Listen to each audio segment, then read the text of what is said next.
1975లో అనుకుంటాను. ఆయన చాలా అందంగా ఉంటారు, మంచి మాటకారి. ఆయనకి నాతో ప్రేమగా మాట్లాడడానికి 3 నెలలు పట్టింది. ఆయన 6 అడుగుల ఎత్తుంటారు. ఎవడేవాడు?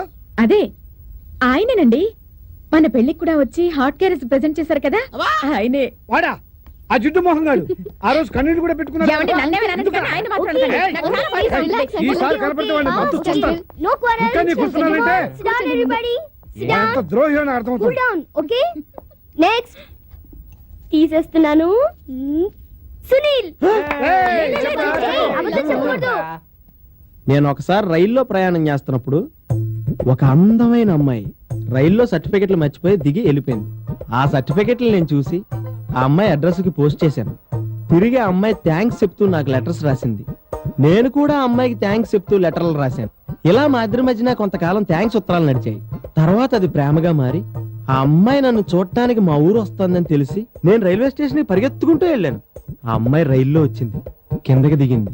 నేను ఆ అమ్మాయిని చూశాను, ఆ అమ్మాయి నన్ను చూసింది. తన ఐ లవ్ యూ ఎప్పుడు చెప్తుందా అని ఎదురు చూస్తున్నాను. ఆ అమ్మాయి తన బ్యాగ్ లో చేయి పెట్టింది.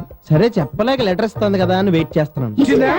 బ్యాగ్ లోంచి అద్దం తీసి నా చేతికిచ్చి అదే రైలుకి వెళ్ళిపోయింది.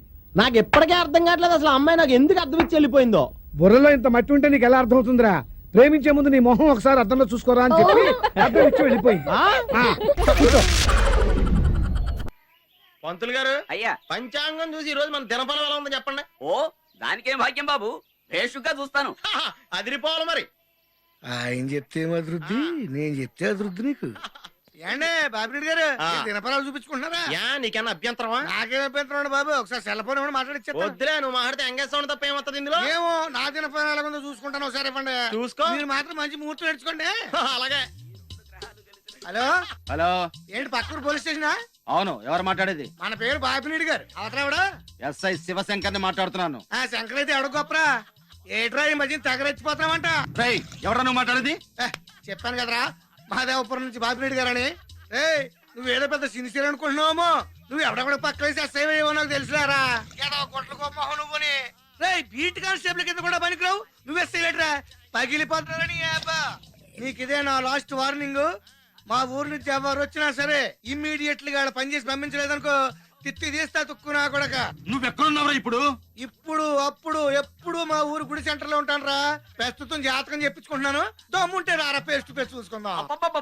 భేషుగ్గా ఉందండి. ఇలానే బాబిరెడ్డి గారు మీ సెల్ల మీరు చెప్పినట్టుగా ఎంగేజ్ వస్తుంది. ఏమైనా పడతలేదు. నేను చెప్తాను అమ్మో కదా నువ్వు. అయ్యా, ఈ రోజు తమది మహర్జాతకం సుమండి. మామూలు వ్యక్తులతో కాదు, ప్రభుత్వాధికారులతో పరిచయం. అరిగో నీలో బాపిరెడ్డి ఎవరు?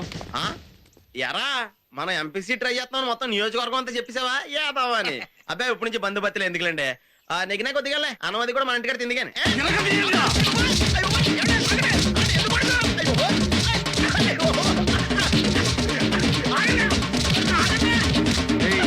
నా తిత్తి తీస్తారా నువ్వు?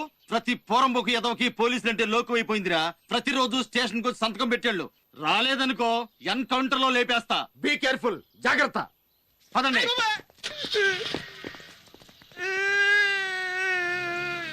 బాగా గట్టిగా కొట్టేసినట్టున్నారు. వాళ్ళు కొట్టిన దానికంటే వాళ్ళు ఎందుకు కొట్టారో తెలియట్లేదన్న బాధ ఎక్కువగా ఉందిరా. ఎందుకు కొట్టారంటావు? ఇయం వార్తా స్తుయంతాం పరమానంద. పరమానంద కాదురా, బలదేవానంద సాగర. ఇలాగే సెల్లో నాతో పిచ్చి మాటలు మాట్లాడాడు ఎవడో. నాకు ఎందుకు పిచ్చికెత్తాడో నాకు అర్థం కావట్లేదు. పోలీసులు వచ్చి మిమ్మల్ని వెళ్ళారో మీకు అర్థం కావట్లేదు. అంతా బిఎస్ఎన్ఎల్ మహిమ. ఇంటికి కాపడం పెట్టుకోండి. బులందర్ సార్సే అప్పు పప్పు డప్పు తుప్పు. అమ్మాయి నువ్వా? అర్జెంట్ కాపడం పెడితే వస్తాను బాబు.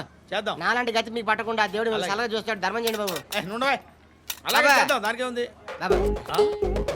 నువ్వా ఇప్పుడు నన్ను అడిగావు కదా, ఆ రోజు అడగకుండా నన్ను ఎందుకు పొమ్మన్నా ఫీల్ అయ్యావు కదా. దున్న పోతలో ఉంటావు, అడుక్కోవడం తప్ప వేరే లేదు. I hate bangers. ఏదైనా పని పాట చేసుకుని బతకొచ్చు కదా. అడ్డగాడిదలా పెరిగాడు, మళ్ళీ మేసాలు అడుక్కు తింటాం. చిచ్చి చిచ్చి చిచ్చి.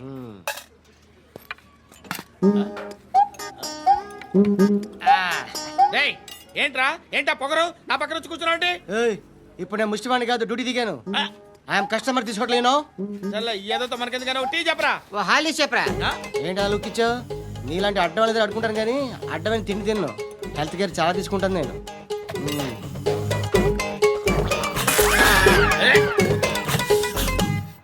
ఏంట్రా ఎందాకేంటి అలా అరుస్తున్నావు రివేంజా నేను ఎవరో తెలుసా సిటీలో ఉన్న 130,000 మంది ముష్టిలకి ప్రెసిడెంట్ని మాఫియా తెలుసు కదా మాది ముష్టియా ఒక్క ఫోన్ కాల్ కొట్టాననుకో నీకు ఫ్రంట్ టు బ్యాక్